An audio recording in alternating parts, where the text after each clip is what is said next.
So when people talk about trusting their gut, or when someone encourages you to trust your gut, what they're saying is that you should basically lean into your perception of the world, lean into your worldview. But we've already discussed, like, your worldview is biased, your worldview is limited, your lens that you use is flawed. It's not as accurate as the true world around you. It's subjective, not objective. So, if anything, we're encouraged at CIA never to trust our gut, because your gut is the most untrustworthy thing in your body. Consider the fact that the human brain, your brain and mine, is inherently lazy.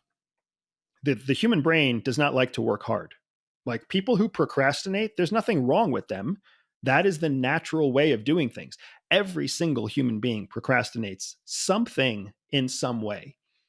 We wait until the latest possible minute to brush our teeth. We wait until the latest possible minute to go to the bathroom. We wait until the latest possible minute to stop doing the things that we love to do. Like, we inherently procrastinate because the human brain does not like to use extra energy to accomplish a task. It likes to use the minimum amount of energy to accomplish a task. So the way that you often achieve that is by waiting until the last minute before you actually make a decision, waiting until the last minute before you think something through, waiting until the last minute before you consider somebody else's point of view. So trusting your gut means doing what your body finds natural, which is inherently the laziest, least energetic thing that you can do, because the human brain is built for survival.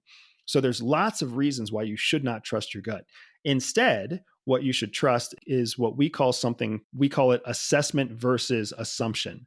Assessment is what you should be doing. And the process of gaining or of creating an assessment means that you are constantly collecting data, especially cognitive dissonant data, which means conflicting data.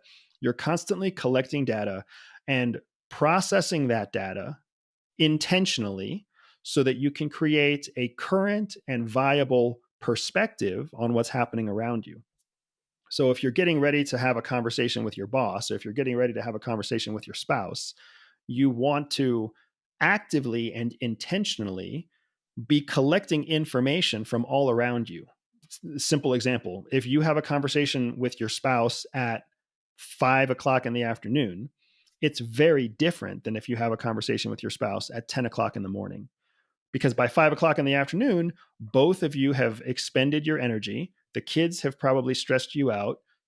Chores of the day have stressed you out. You're probably thinking about 200 things at once. Whereas at 10 o'clock in the morning, you're less stressed. You have more energy. You probably just had your first or second cup of coffee. You're in a better mood. So, of course, the conversation is going to go differently if you have a conversation at 10 a.m. versus 5 p.m. What ends up happening is that we have the conversation at 5 p.m. and then we're surprised when our spouse doesn't react or doesn't respond well, when we could have predicted that if we were collecting assessment right before the conversation. If we would have taken a moment to assess, she's probably, in my case, my spouse is a she's probably stressed out. She's probably tired. She probably hasn't eaten in the last 4 or 5 hours. And she's probably thinking about dinner and bedtime, et cetera, et cetera, et cetera. So when you use assessment, you can set up a situation that gives you a more objective chance of success, rather than just trusting your gut